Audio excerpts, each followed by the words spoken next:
복이 있는 사람과 복이 없는 사람이 분명히 있습니다. 복을 많이 받은 사람과 복을 받지 못한 사람이 우리 주변에 있는 것을 살펴보아서 잘 알고 있습니다. 어떤 사람은 한평생 고생하지 않고 남의 덕에 잘 사는 사람이 있는가 하면은, 다른 사람은 한평생 뼈 빠지게 고생만 하다가 가는 사람이 있는 것을 우리가 보고 있습니다. 예수님께서 말씀하시는 복은 운명적으로 차별지어진 복이 아닙니다. 누구든지 순종하여 믿고 받아 누리면 받을 수 있는 지극한 복을 말씀하시고 계십니다.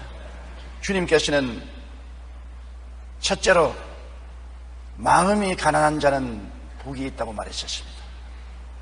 그 복은 천국을 소유하는 복인 것입니다. 천국은 죽어서 올라가는 것만 천국이 아니라 이 땅에 살아있을 동안에 마음속에 천국을 누리게 된다는 것입니다. 믿음, 소망, 사랑의 평강, 희락의 놀라운 은총이 마음속에 강물처럼 넘실거릴 수 있다는 것입니다. 심령이 가난한 것은 심령을 비운다는 것입니다. 꽉 들어차 있는 사람은 가난하지 않지 않아요. 심령을 비워버린 사람이 가난한 사람인 것입니다. 아담은 심령을 비우지 못하고 마귀의 탐욕과 욕심으로 채웠습니다. 아담의 마음에는 마귀의 꾀임을 받아서 욕심과 탐심이 꽉 들어차 있으므로 욕심과 탐심을 통해서 보고 듣고 냄새 맡고 맛보고 말하는 탐심과 욕심의 노예가 된 것입니다. 그는 그 결과 에덴의 낙원 속에 있으면서도 원망과 불평이 꽉 들어차고 선악과를 따먹고 하나님을 배반하고 천국을 잃어버리고 지옥의 노예가 되고 마른 것입니다. 그가 죽어서 지옥 가기 전에 이미 에덴 동산에서 쫓겨나고 그 마음속에 하늘나라가 떠난 그 심정에는 미움, 원한, 분노, 낙심, 좌절, 절망 등이 꽉 들어찬 생지옥이 이루어지고 마른 것입니다. 예수님은 욕심과 탕심을 비운 마음을 가졌습니다. 마귀가 아무리 탐욕을 발동시켜 유혹하려고 해도 예수님은 요지부동이었었습니다. 왜냐하면 예수님은 마음속에 욕심과 탐심이 없기 때문에 아무리 마귀가 노크를 해도 문이 열리지 않습니다. 산이 없는데 호함을 쳐봤자 산울림이 되돌아오지 않습니다. 예수님의 마음속에 욕심과 탐심을 비워버리기 때문에 욕심과 탐심으로 마귀가 아무리 호함을 쳐도 메아리 쳐오지 않습니다. 예수님은 육신의 탐욕을 완전히 비워버린 것입니다. 40주 40야 금식하고 배가 얼마나 고팠습니까? 그때 마귀가 와서 내가 하나님의 아들이거든, 아들의 권능과 지위를 사용해서 돌을 떡으로 만들어 먹으라는 것입니다. 그 말은 무슨 말이냐면 하나님의 능력으로 수단과 방법을 가리지 말고 구복부터 먼저 채우라는 것입니다. 탐욕의 속삭거리는 음성인 것입니다. 그때 예수님께서 대답하여 이르시되 기록되었을 때 사람이 떡으로만 살 것이 아니요 하나님의 입으로부터 나오는 모든 말씀으로 살 것이라 하였느니라. 단호하게 주님께서 마귀의 탐욕을 거부한 것은 주님 속에 탐욕이 없었기 때문인 것입니다. 떡으로만 살지 않는다, 하나님의 말씀으로 살 것이라고 말하셨습니다. 그러므로 마귀하고 통하지 않았었습니다. 마귀의 말에 메아리 쳐오는 음성이 없었습니다. 마귀는 예수님을 안목의 탐욕으로 유혹하려고 했습니다만 예수님은 지위나 명예를 탐하지 않았었습니다. 마귀는 말이를 너희 하나님의 아들의 권세와 위엄을 사용해서 명예를 얻어라, 높은 뾰충탑에 데리고 가서 뛰어내리라. 수많은 사람들이 바라보고 발에 돌이 부딪히지 않게 날씬하게 내려앉는 것을 보면 박수를 치고 너희의 명예와 영광을 돌릴 것이라고 꾀었습니다. 만일 내가 하나님의 아들이여든 뛰어내리라 기록하였을 때 그가 너를 위하여 그의 사자들을 명하시리니 그들이 손으로 너를 붙들어 발이 돌에 부딪히지 않게 하시리라고 성경까지 인용하면서 탐욕으로 주를 이끌었으나 주님 마음속에는 지위나 명예나 유명해지기를 원하는 탐욕이 없었습니다. 그러므로 거기에 메아리 치지 않았었습니다. 예수께서 이르시되 또 기록하였을 때 주 너희 하나님을 시험하지 말라 하였느니라 하시니 마귀가 명예욕으로 예수님을 넘어뜨릴 수가 없었습니다. 마귀는 예수님을 높은 산 위에 올라가서 세상 부귀 영화를 다 보이면서 내게 절하면 이것을 내게 주겠다는 것입니다. 예수님의 마음속에 부귀 영화 공명을 원하는 탐욕과 욕심이 없었습니다. 그러므로 그 욕심을 가지고서 아무리 유혹해도 메아리 치지 않습니다. 게임에 넘어가지 않습니다. 예수님은 사탄아 물러가라, 주 너 하나님만 섬기고 그에게만 절할 것이라고 하는 것입니다. 여러분, 마음속을 비워버린 사람에게는 아무리 세상 것을 가지고 욕심과 탕심으로 유혹해도 그 유혹에 넘어가지 아니하는 것입니다. 우리가 마음속에 세상 욕심과 탐심이 있으면 마귀는 욕심과 탐심을 가지고 우리를 유혹하는 것입니다. 마귀에게는 욕심과 탐심 이외에는 아무것도 없습니다. 아담과 하와도 욕심과 탐심으로 유혹했고 예수님도 욕심과 탐심으로 유혹했는데 아담은 마음을 비우지 못하고 예수님은 마음을 비웠었습니다. 그렇기 때문에 천국이 가득히 차 있어서 마귀의 세계가 들어올 수가 없었던 것입니다. 우리도 우리 마음의 탐심과 욕심을 비워버려야 되는데 어떻게 비워버립니까? 주님 앞에 나와서 회개와 통회와 자복으로 욕심과 탐심을 비워야 되는 것입니다. 회개하라, 천국이 가까워왔다는 말은 천국이 아무리 가까워도 마음에 세상의 욕심과 탐심이 꽉 들어 차 있으면 주님 나라가 들어올 틈이 없는 것입니다. 욕심과 탐심을 주님 앞에 회개하고 자복하고 성령의 도우심을 받아 비워버리면 그 속에 하나님이 들어오시고 예수님이 들어오시고 성령이 들어오시고 천국이 들어와서 마음을 점령할 수가 있는 것입니다. 욕심과 탐심이 있으면 그와 함께 염려, 근심, 불화, 초존, 절망이 마음속에 소용돌이 치는 것입니다. 욕심과 탐심을 비워버리고 천국이 들어오면 의와 평강과 희락, 믿음, 소망, 사랑이 충실하게 넘치게 되는 것입니다. 천냥지 차이 변화가 다가오게 되는 것입니다. 성경에는 욕심이 잉태되면 죄를 짓고 죄가 자라면 사망을 갖고 온다고 말하는 것입니다. 욕심이 잉태되면 죄를 짓게 되는 것입니다. 죄는 정상적인 방법이 아닌 잘못된 방법으로 욕심을 채우려고 하는 것이 죄인 것입니다. 욕심이 생기면 죄를 짓게 되고 죄가 깊어지면 죽음이 다가오게 되는 것입니다. 에베소 4장 18절 19절에 그들의 총명이 어두워지고 그들 가운데 있는 무지함과 그들의 마음이 굳어짐으로 말미암아 하나님의 생명에서 떠나있도다. 그들이 감각 없는 자가 되어 자신을 방탕에 방임하여 모든 더러운 것을 욕심으로 행한다고 말하는 것입니다. 욕심이 들어오면 총명이 어두워지고 무지함과 마음이 굳어짐으로 말미암아 마귀의 종이 되고 마는 것입니다. 욕심과 탐심을 비우고 하늘나라와 하늘의를 구하면 천국이 우리 마음속에 가득하게 임하게 되는 것입니다. 야고보 1장 14절에 보면 오직 각 사람이 시험을 받는 것은 자기 욕심에 끌려 미혹됩니다. 욕심과 탐심이 있을 때 그게 끌려서 시험에 빠지고 미혹되지만은 욕심과 탐심을 회개와 자복으로서 비워버리고 하늘나라의 의와 영광을 구하면은 마음속에 성령으로 천국이 임하여 그렇게 마음속에 행복해질 수가 없는 것입니다. 여러분, 마음에 염려, 근심, 불안, 초조, 절망, 미움, 원한, 좌절이 꽉 들어 찼으면 생지옥인 것입니다. 마음의 고통과 괴로움이 지옥같이 끓어오른 것입니다. 그러나 이것을 다 토해버리고 이것을 다 비워버리고 마음속에 의와 평강과 희락과 믿음, 소망, 사랑이 넘쳐나면 마음이 천국이 되는 것입니다. 천국이 여기 있다 저기 있다 못하리니 천국은 너희 안에 있느냐고. 죽어서 천당 가는 것이 아니라 살아있는 우리 마음속에 욕심과 탐심을 비워버리고 그리스도와 아버지 하나님을 모시면 천국이 들어와서 이 땅에서 마음의 천국을 누리게 되는 것입니다.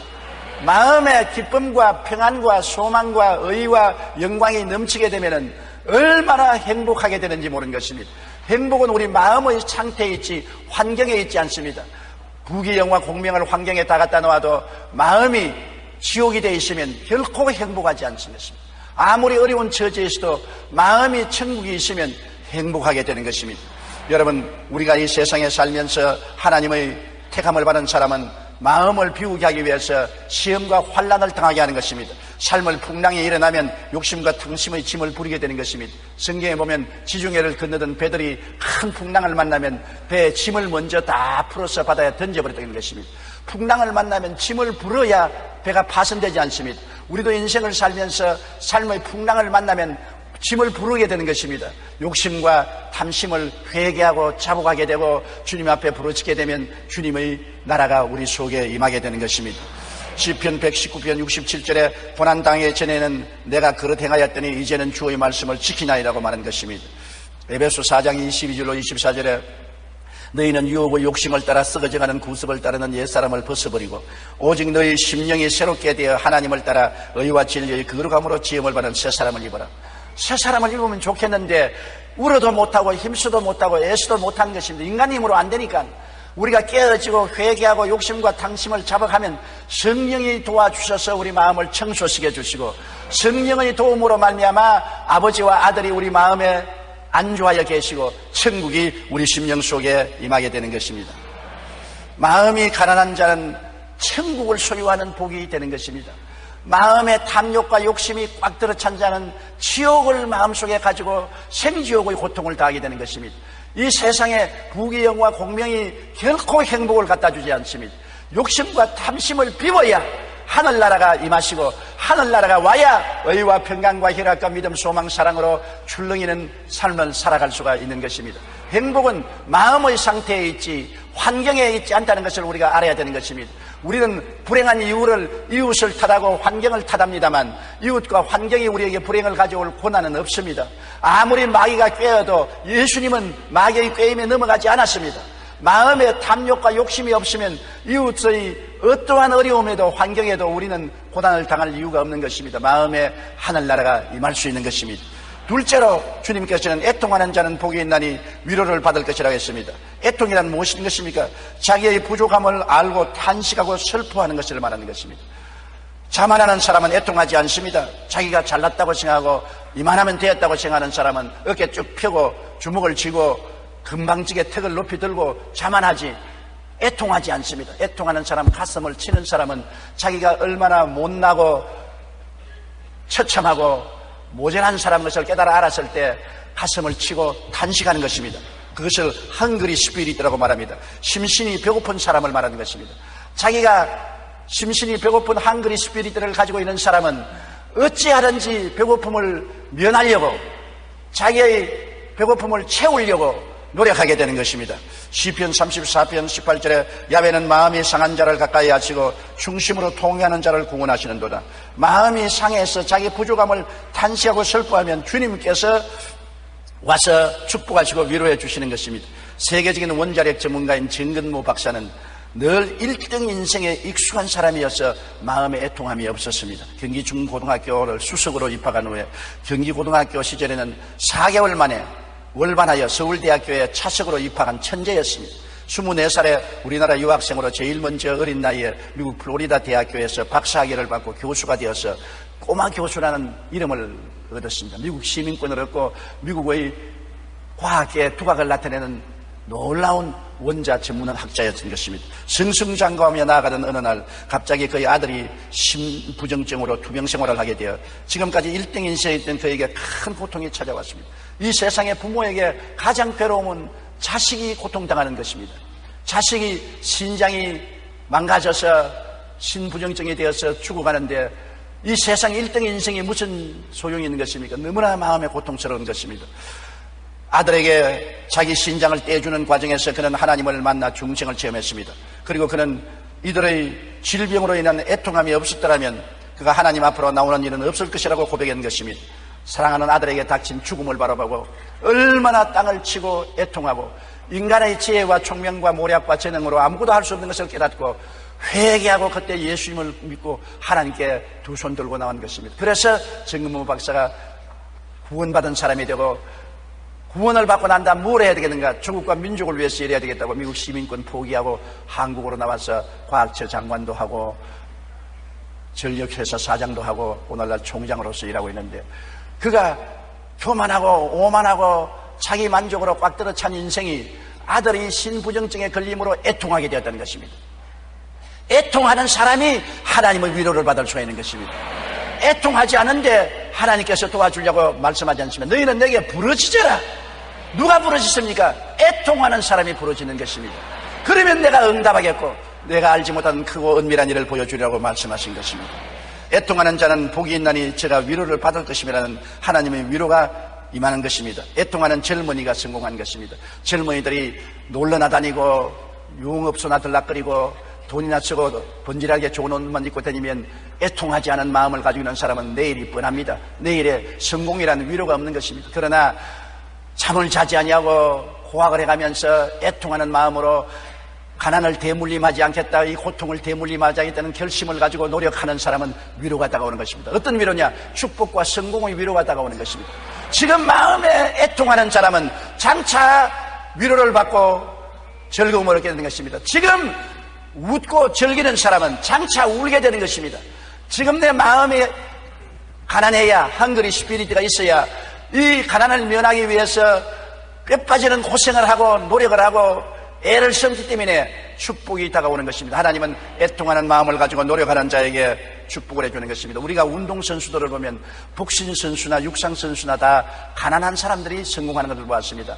라면만 먹고 뛰고 라면만 먹고 복싱 연습을 하는 사람은 눈에 핏줄을 세우고 노력하는 것입니다. 왜냐하면 애통하기 때문에 자기의 생활이 너무나 가난하고 교육도 받지 못하고 사회적으로 뒤처진 처지를 면하기 위해서 결심하고 육상을 뛰고 복싱 연습을 하고 운동 경기에 노력을 다해서 한국에서 두각을 나타내고 세계적인 인물이 되는 것을 우리는 종종 보았습니다. 세계적인 육상 선수, 세계적인 복싱 선수, 이러한 사람들이 다 헝그리 스피릿을 가진 사람, 배고픈 사람, 애통하는 사람들이 일어나서 유명한 인사가 되고 마음에 큰 위로를 받게 된 것입니다. 야고보서 4장 9절로 10절에 슬퍼하며 애통하며 울지어다. 너희 웃음을 애통으로 너희 즐거움을 근심으로 바꿀지어다. 주 앞에서 낮추라. 그리하면 주께서 너를 높이시리라고 말씀한 것입니다. 여러분, 애통하는 성도가 성령 충만하고 응답의 복을 받습니다. 자기 신앙에 만족하고 기도도 하지 않고 말씀도 읽지 않고 그드렁거리는 성도치고 성령 충만한 사람 봤어요?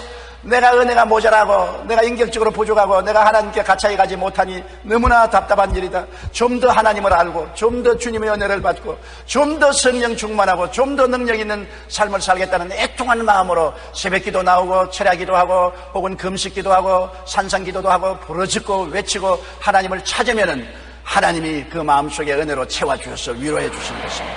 애통하는 성도, 애통하는 교회가 축복을 받습니다. 우리 한국에 지금 100주년 대회를 위해서 온 한국 교회가 모여서 기도하고 애통하고 있는 것입니다. 평양 장대현 교회에서 임했던 성령 역사가 100년 후에 우리 한국 땅에 임하여 달라고 온 한국 교회가 모일 때마다 기도하고 통곡하고 부르짖고 애통하고 있는 것입니다. 이것이 우리 한국 교회의 성령 운동의 위로가 임할 징조인 것입니다. 애통하는 자는 복이 있나니 저희가 위로를 받게 되어 있는 것입니다. 자만하고 만족해서 부르짖지도 않냐고 기도하지 않냐고 그드렁거리면 하나님이 결코 부흥이라는 위로를 허락하여 주지 아니하는 것입니다. 여러분, 사무엘상 1장 11절에 보면 만군의 야훼여 만일 주의 여종의 고통을 돌아보시고 나를 기억하사 주의 여종을 잊지 아니하시고 주의 여종에게 아들을 주시면 내가 그의 평생에 그를 야훼께 드리겠다고 한나가 말했습니다. 한나는 분인나가 심히 격분케 함으로 마음이 괴로워서 야훼 앞에 애통하며 통곡한 것입니다. 한나가 브넷나가 괴롭게 하지 않았으면 애통하지 않았을 것입니다.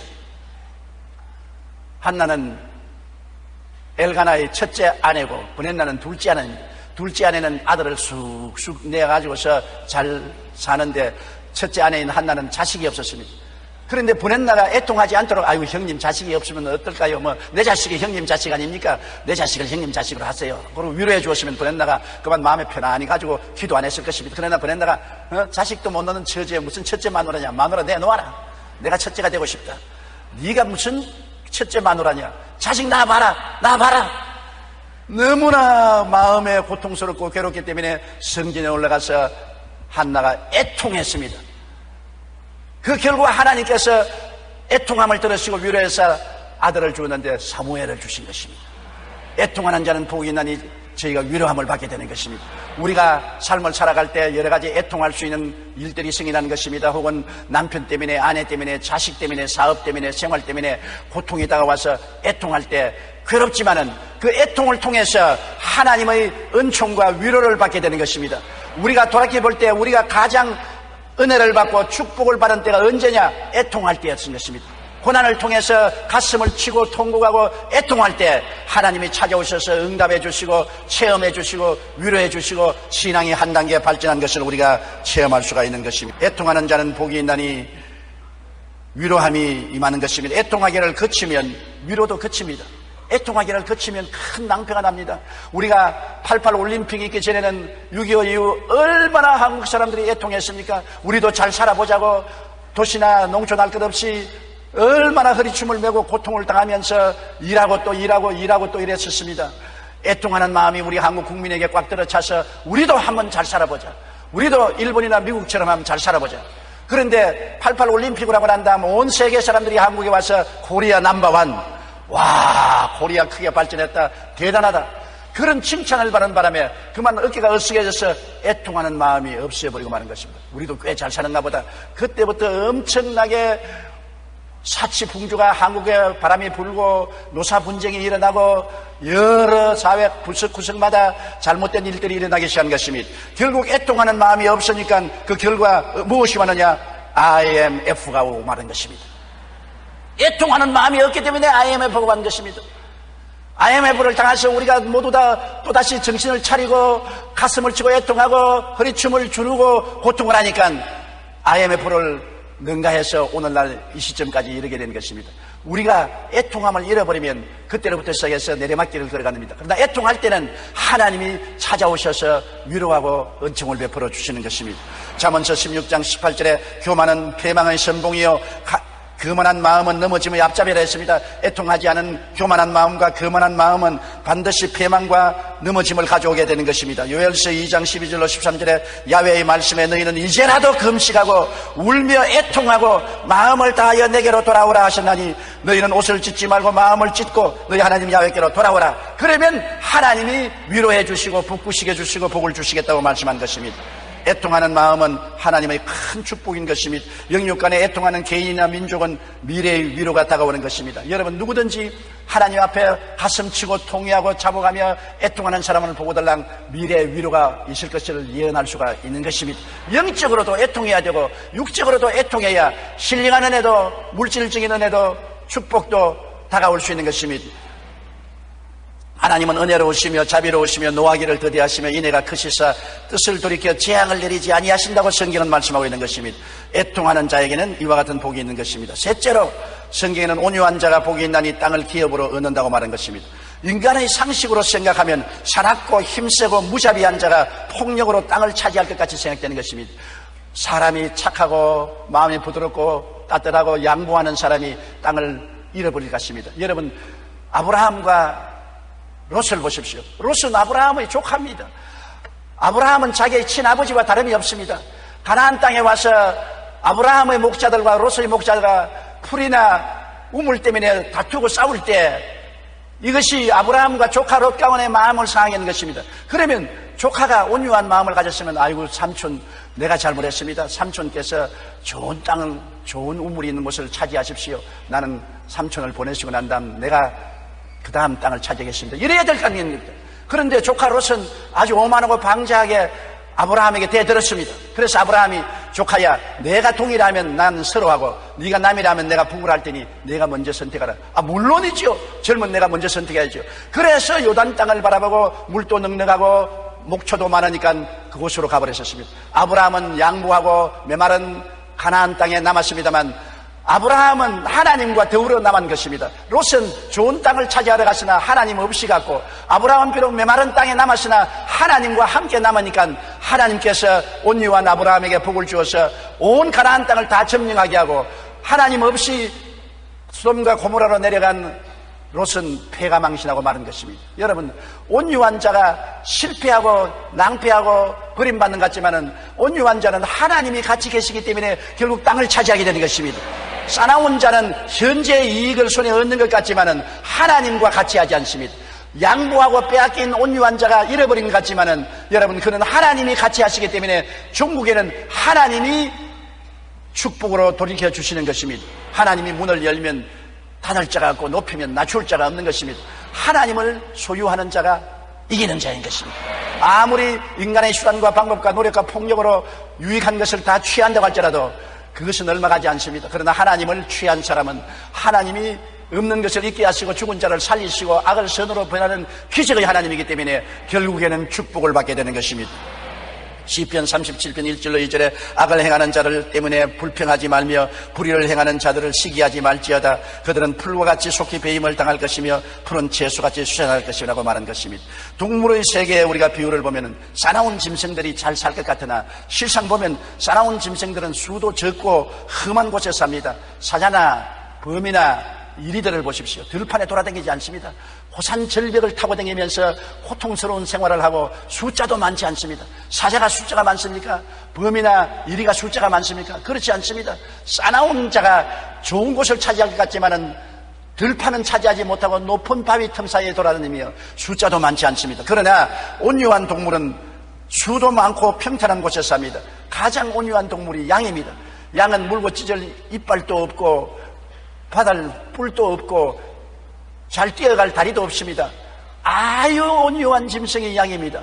그런데도 불구하고 이 세상의 동물 중에 제일 많은 수가 양입니다. 뉴질랜드에 가면 인구보다도 양의 수가 더 많은 것입니다. 그러므로 온유한 짐승이 죽임을 당할 것 같으나 평탄한 들판에 푸른 풀밭에 들어누워서 살고 수도 많은 것입니다. 시편 23편 1절로 2절에 야훼는 나의 목자시니 내게 부족함이 없으리로다. 그가 나를 푸른 풀밭에 누이시며 쉴만한 물가로 인도하시는도다. 온유한 동물은 목자가 같이 계신 것입니다.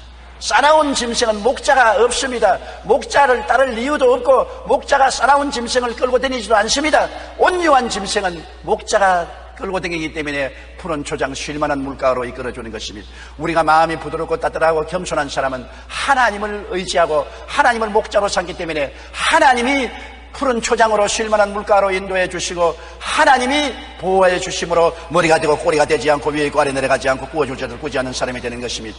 역사의 교훈을 통해서 볼지라도 싸나운 나라와 국가는 언제나 망했습니다. 역사에 통해서 보면 아수리아나 바벨론이나 파사나 헬라나 로마는 그 당시에 거대하고 싸나운 나라였지만은 오늘 역사상 다 사라지고 흔적도 없는 나라가 되었습니다. 그러나 아수리아의 포로로 잡혀가고 바벨로니아 포로로 잡혀가고 파사와 헬라와 로마의 포로가 되었던 약소국 이스라엘은 지금도 독립국가가 되어서 세계 속에 우뚝 솟아 있는 것입니다. 역사상 그렇게 싸나운 나라들은 다 망해서 흔적도 없는데 그들에게 짓밟히고 고난당한 이스라엘 소수민족은 지금도 나라를 세우고 독립국가를 세우고 세계적으로 영향력을 미치는 나라로서 존재하고 있는 것입니다. 제2차 세계대전과 공산주의 교훈을 보아도 아는 것입니다. 독일이 얼마나 싸나운 나라였었습니까? 온 유럽을 다 석분할 것 같았지만 싸나운 나라는 망했습니다. 일본이 사납게 일어나서 대동아 전쟁을 일으키고 온 대동아를 다 점령하려 했지만 망해버리고 마는 것입니다. 온유한 나라들이 짓밟히고 찢기고 죽는 것 같지만은 다 살아 일어나고 부활한 것입니다. 공산주의가 일어나서 온 세계를 공산화하려고 얼마나 많은 사람을 죽이고 고통을 괴로움을 가해왔습니다. 그러나 공산주의는 70년 만에 망해버리고 마는 것입니다. 여러분, 싸나운 개인이나 민족은 반드시 망합니다. 시편 76편 9절에 하나님의 땅의 모든 온유한 자를 구원하시려고 심판하러 일어나신다고 말한 것입니다. 온유한 자의 목자는 하나님이 되시기 때문에 하나님께서 온유한 자의 편에 서서 일하는 것입니다. 온유한 사람이 결국 땅을 기업으로 얻게 되는 것입니다. 시편 37편 9절로 11절에 진실로 악을 행하는 자들은 끊어질 것이나 야훼를 소망하는 자들은 땅을 차지하리로다. 잠시 후에 악인이 없어지리니 내가 그곳을 자세히 살필지라도 없으리로다. 그러나 온유한 자들은 땅을 차지하며 풍성한 화평으로 즐기리로다. 악인은 하나님과 대결하게 되는 것입니다. 온유한 자는 하나님이 목자가 되시는 것입니다.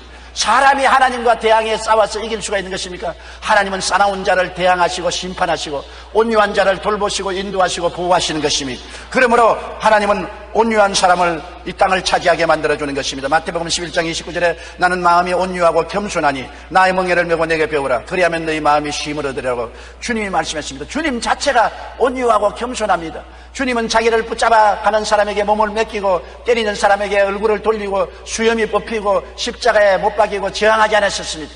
마음이 부드럽고 온유하고 따뜻한 분이었었습니다. 로마의 군인들과 유대인들은 예수 그리스도를 싸납게 몰아치고 십자가에 죽여서 그들이 이겼다고 생각했지만 우리가 돌아보십시오. 로마와 싸나운 유대 군인들은 온데간데 없고 예수님은 만왕의 왕 만주의 주로 우뚝 서 계신 것입니다. 온유한 자가 천지를 점령하신 것입니다. 골로새 3장 12절로 13절에 그러므로 너희는 하나님의 택하사 거룩하고 사랑받는 자처럼 긍휼과 자비와 겸손과 온유와 오래 참음을 옷 입고 누가 누구에게 불만이 있거든 서로 용납하여 피차 용서하되 주께서 너희를 용서하신 것 같이 너희도 그리하라고 말씀한 것입니다. 오늘 주님이 주시는 팔복 중에 3가지 복을 알아보았었습니다. 다음 2주간 계속해서 팔복 강의를 하겠습니다. 하나님이 주시는 복은 예수님을 믿고 순종하는 자에게는 차별 없이 주기 때문에 우리는 깨닫고 배워서 복을 받을 수가 있는 것입니다. 마음이 가난해서 천국을 이 땅에서 벌써 가지고 살고 애통하여 주님께 부르심으로 응답받는 위로를 우리가 체험하게 되고 온유하고 겸손해서 하나님을 믿고 따름으로 말미암아 결국에 영혼이 잘 되고 범사에 잘 되며 강건한 성공을 이 땅에서 얻을 수가 있는 것입니다. 이러기 때문에 이러한 마음가짐을 우리가 가져야 그릇이 준비되는 것입니다. 준비된 그릇이 복을 받게 되는 것입니다. 그러므로 우리는 하나님께 하나님이여 마음의 욕심과 탐심을 다 비워버리고 마음이 가난하게 도와주시옵소서. 천국이 마음을 점령하게 도와주시옵소서. 아버지와 아들과 성령 삼위일체가 마음을 점령하게 도와주시옵소서. 항상 애통하는 마음을 잊지 마십시오. 만족하고 이만하면 되었다고 자만하지 마십시오. 한그리 스피리트를 가지십시오. 더 많은 은혜를 받기 위하여 애통하십시오. 더 많은 은총을 받기 위하여 애통하고 부르짖으십시오. 위로가 다가오게 되는 것입니다. 여러분, 온유하십시오. 주먹은 주먹으로, 이는 이로, 총은 총으로, 칼은 칼로 맞대결하면 다 망하는 것입니다. 오른편 뺨을 치면 왼뺨을 돌려대며, 송사하여 그것을 가지려면 조국까지 주며, 억지로 오리를 가지면 심리를 가는 온유하고 겸비한 마음을 가진 사람은 하나님이 그 편에 서 계신 것입니다. 하나님이 우리 편에 서 있으면 두려울 것이 아무것도 없는 것입니다. 하나님 없이 아무리 큰 소리하고 주먹을 휘어두르고 움켜쥐어도 아무것도 하나님 손에서 빼앗을 수가 없는 것입니다. 결국은 사나운 자는 온유한 자를 위해서 예비하고 준비할 따름인 것입니다. 이와 같은 마음의 태도를 준비하는 그 사람은 내일이 있고 영광이 있고 축복이 있겠다는 것을 알게 되시기를 주님 이름으로 축원합니다. 우리 고개 숙여 기도드리겠습니다. 하나님, 우리 아버지여, 우리가 참으로 복을 받고 살 수 있는 마음의 태도를 가르쳐 주신 것을 감사합니다. 준비하지 않은 사람은 축복이 와도 받을 수가 없지 않습니까? 마음이 가난하게 도와주시옵시고, 애통하게 도와주시옵시고, 온유한 마음을 갖고 살게 도와주시옵소서. 세상 철학을 따르지 말고, 세상 지혜를 따르지 말고 하나님의 지혜를 따르는 우리들이 되게 도와주시옵소서. 성령이여, 우리 마음을 깨닫게 해주시옵소서. 참으로 복받은 사람이 되게 하여 주시옵소서. 예수님 이름으로 기도드리옵나이다. 신분이란 제목으로 은혜를 함께 나누겠습니다. 저는 아프리카 여러 나라를 다녀보았습니다. 저들의 가난과 부진적 사회상을 보고 가슴이 무척 쓰리고 아팠습니다. 저들 개인이나 국가를 잘 살게 할 수 있는 길이 아득하게 멀어만 보였습니다. 그러나 길이 없는 것은 아닙니다. 저들에게 일시적 생필품의 원조로 잘 살게 할 수는 없습니다. 저들의 신분을 변화시켜 줘야만 됩니다. 그 신분의 변화는 다른 것이 아닌 교육을 통해서만 가능합니다. 미국같이 다인종 사회에서 소수민족의 생활 향상은 교육을 통하여 신분을 향상시켜 줘야만 합니다. 유대민족은 나라를 잃고 온 세계에 흩어져 2000년 동안 난민의 생활을 했습니다. 그들이 나라 없는 민족의 서러움과 박해에도 불구하고 세계 금융계, 교육계, 과학계를 주름잡는 상층 신분을 갖고 사는 이유는 훌륭한 자녀 교육 덕택인 것입니다. 우리 그리스도인들도 승리로운 삶을 살기 위해서는 말씀으로 교육을 받아 예수님 안에서 자기의 신분을 확실히 깨달아 알아야만 되는 것입니다. 자기 신분을 모르면 모래 위에 지은 집 같아서 시험의 바람과 창수가 부딪히면 그냥 쓰러지고 무너져 버리고 맙니다. 굳건한 믿음은 확실한 신앙 신분에 대한 이해의 토대 위에서 가질 수가 있는 것입니다. 그러면 오늘 우리가 생각해 보자는 것은 첫째로 인간의 신분으로 오신 예수님을 생각해 보고자 하는 것입니다. 여러분, 첫 아담의 처음 신분은 그 후손들인 오늘날 사람들과는 확실히 다릅니다. 아담은 하나님과 가까운 하나님의 형상과 모양대로 지음받은 신분을 가지고 있습니다. 아주 고상한 신분입니다. 지상 만물의 지배자여 다스리는 왕으로 지음을 받은 신분을 가지고 있고 죽지 않은 삶의 신분을 가지고 있었습니다. 창세기 1장 26절 이하에 보면 하나님이 가라사대 우리의 형상을 따라 우리의 모양대로 우리가 사람을 만들고 그로 바다의 고기와 공중의 새와 육축과 온 땅에 기는 모든 것을 다스리게 하자. 여러분, 하나님 성부, 성자, 성령께서 말씀하기를 우리의 형상과 우리의 모양을 따라 사람을 만든다고 했으니 사람의 신분은 모든 동식물보다 높고 천사보다 높고 아주 고귀한 신분을 가지고 지음을 받았습니다. 그리고 모든 만물을 다스리는 지배자로서의 신분을 갖고 죽지 않은 영생을 가진 사람입니다. 놀라운 신분을 가지고 있었습니다. 그러나 그가 하나님을 반역하고 타락한 이후로 두 번째 신분은 완전히 처참한 신분입니다. 영적인 사망을 당한 신분입니다. 이제는 죽은 자예요. 그리고 형벌받은 신분이요 종의 신분입니다. 땅의 저주 속에 살고 병들고 죽고 죄와 마귀의 종이 된 처참한 신분입니다. 그 고귀한 신분에서 완전히 타락해서 처참하게 버림받은 신분으로 전락해버리고 마른 것입니다. 그런데 이 전락한 처참한 신분 때문에 사람들은 죄의 지배를 당하고 세상과 마귀의 노예가 되고 병들고 가난하고 헐벗고 굶주리고 죽고 불행한 인간이 되고 마는 것입니다. 신분이 비천하면 생활도 비천하게 된 것입니다. 원래 아담과 하와의 고상한 신분은 에덴 동산에서 살게끔 지원받았습니다. 신분이 고상한 즉 낙원에 살게 되었는데 신분이 타락하고 비극적인 신분이 되자 종의 신분으로 타락하고 비극적인 삶을 살게 된 것입니다. 모든 삶의 환경은 신분에 따라가는 것입니다. 신분이 고상하면 환경도 고상한 곳에 살게 되는 것입니다. 신분이 비천하면 생활 환경도 비천하게 되어버리고 마는 것입니다. 그래서 사람들은 타락한 이후로 비천한 신분 가운데서 죄와 슬픔, 저주와 고통, 죽음의 고난 가운데 허덕이고 도저히 헤어날 수 없습니다. 인간을 구출할 수 있는 길은 교육도 아니고 과학도 아니고 원조도 아니고 신분상 하나님 앞에 변화를 받아야 되기 때문에 인간의 신분을 끌어올리기 위해서 하나님의 아들 예수 그리스도께서 하나님의 신분을 버리고 사람의 신분으로 인간 세계에 오시게 된 것입니다. 사람을 건지기 위해서는 사람의 신분으로 오셔야만 하기 때문에 예수님은 인간의 육신을 쓰시고 오신 것입니다. 요한복음 1장 14절에 말씀이 육신이 되어 우리 가운데 거하시며 우리가 그 영광을 보니 아버지의 독생자의 영광이요 은혜와 진리가 충만하더라고 했습니다.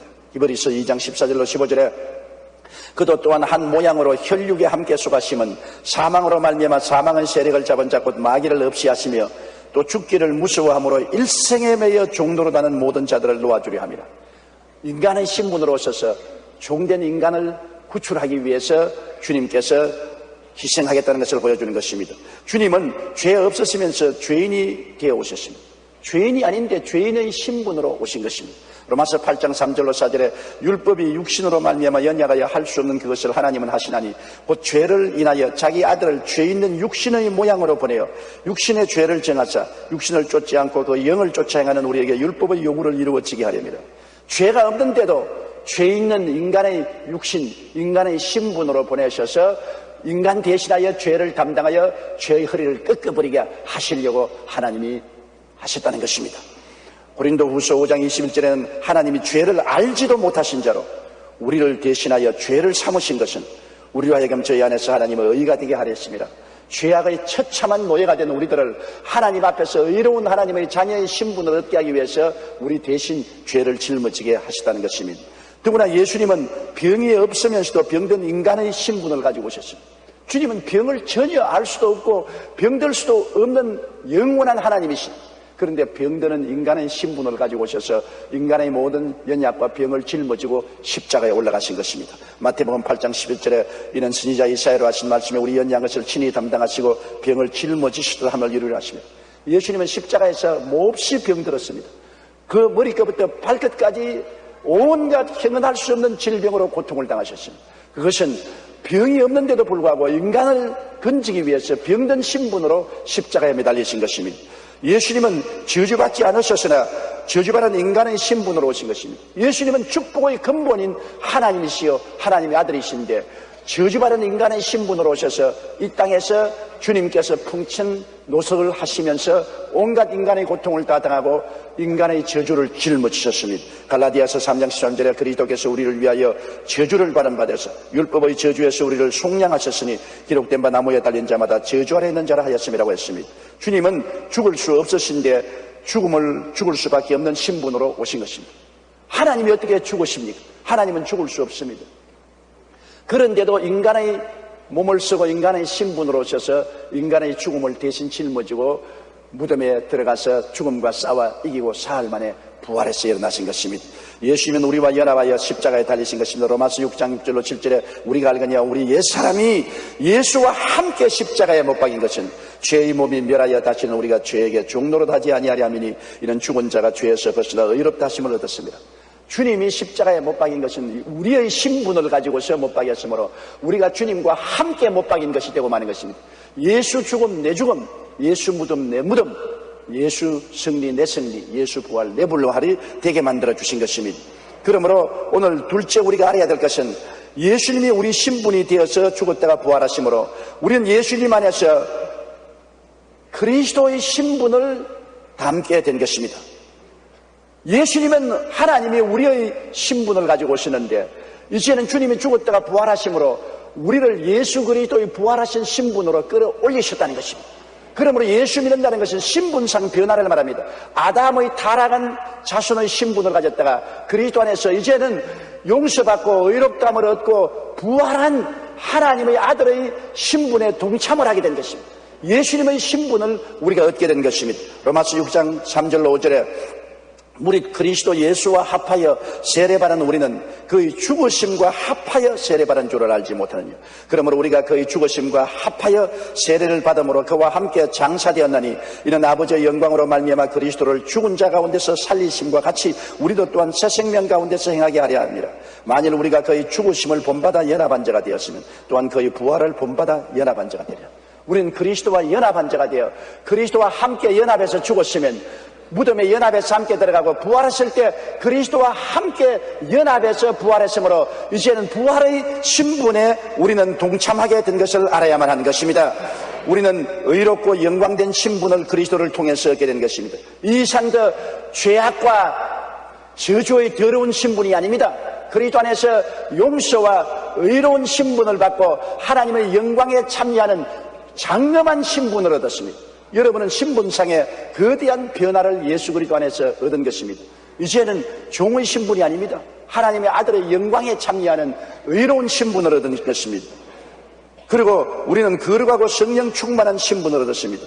세상과 마귀에 잡혀서 더럽고 추하고 비참하던 우리들이 그리스도로 말미암아 이제는 거룩하고 성령 충만한 신분에 참여하게 된 것입니다. 디도서 3장 6절로 7절에 성령을 우리 구주 예수 그리스도로 말미암아 우리에게 풍성히 부어주사 우리로 저 은혜를 힘입어 의롭다 하심을 얻어 영생의 소망을 따라 후사가 되게 하려 하십니다. 예수 그리스도의 은혜로 말미암아 이제는 성령 충만을 받고 거룩함을 받아 새로운 신분이 되어 하나님의 자녀로서 그리스도와 함께 하늘나라의 후사가 되게 주님 만들어 주신 것입니다. 그리고 우리는 이제 치료받고 병에서 해방된 신분을 얻게 된 것입니다. 우리 신분이 그래요. 우리 신분은 병에서 치료받고 건강을 얻어야 될 신분을 가지고 있는 것입니다. 신분이 달라졌습니다. 옛날 신분은 질병에 놓여요. 질병에 도역질 당하고 죽임을 당하고 멸망을 당하던 신분이었는데 이제는 우리가 신분이 상승이 되었습니다. 다시 말하면 새의 신분에서 매의 신분이 되었습니다. 토끼의 신분에서 사자의 신분이 되었습니다. 이제는 병에 쫓기던 우리가 병을 쫓을 수 있게 되었습니다.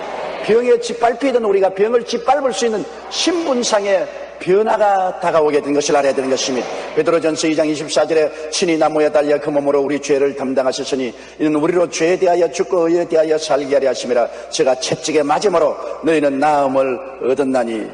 그러므로 나음을 얻은 신분의 변화를 얻게 된 것입니다. 우리는 이제 아브라함의 복과 형통의 복을 받은 신분이 되었습니다. 신분이 가난하고 병들고 저주받고 헐벗고 굶주리고 낭패와 실망을 당한 그런 신분에서 완전히 변화되어 이제는 아브라함의 복과 형통을 받은 신분이 되었습니다. 나는 김장한 목사님이 세계 침례교 연맹 총회장이 되셔서 5년여 동안 총회장으로 일하시다가 그것을 마쳤으므로 기념 축하연을 제가 열어드렸는데 놀라운 일은 여러분 생각해보세요. 김장한 목사님이 원래는 시골 가난한 집안에 태어나서 하우스보이로 일했습니다. 미군 천막에 가서 심부름하는 하우스보이로 있다가 미 상사의 총애를 받아 양아들이 돼가지고서 미국으로 건너가서 미국에서 중학교, 고등학교, 대학교, 대학원을 졸업하고 미국 부인하고 결혼해서 한국에 돌아올 때 당당한 선교사로 나오게 됐습니다. 하우스보이의 신분에서 선교사의 신분으로 나오게 되었으니 사람 팔자 정말 달라졌죠. 그래서 그 후에 세계 침례교 연맹 총장이 되었습니다. 세계 침례교 성도들은 1억이 넘습니다. 얼마나 신분상 변화를 가져왔습니까? 이처럼 신분상 변화가 왔다는 것은 완전히 사람이 달라진 것입니다. 옛날 김장한 목사 하우스보이가 아닙니다. 세계적인 인물이 된 것입니다. 이처럼 아브라함의 복과 형통을 받은 신분이라는 것은 여러분 엄청난 신분상 변화인 것입니다. 우리는 저주받고 가난하고 가시와 은거키에 찔리고 뒹굴고 이마에 땀을 흘려 먹고 살던 인생이 이제는 아브라함의 복과 형통의 신분을 받았으니 그 신분대로 우리가 살아야만 되는 것입니다. 고린도후서 8장 9절에 우리 주 예수 그리스도의 은혜를 너희가 알거니와 부유하신 자로서 너희를 위하여 가난하게 되시면 그의 가난함을 인하여 너희로 부유케 하리 하심이라. 갈라디아 3장 9절에 믿음으로 말미암은 자는 믿음이 있는 아브라함과 함께 복을 받느니라. 그 다음에 우리는 부활과 영생과 천국의 신분을 얻게 된 것입니다. 사람이 한 번 나서 죽는 것은 정한이 있지 않습니까? 우리의 영혼이 육체 속에 살다가 육체를 떠날 날이 언제고 우리에겐 다 다가오는 것입니다. 우리는 다 죽음에 이르는 병에 든 사람인 것입니다. 아무도 여기에서 해방될 수는 없습니다.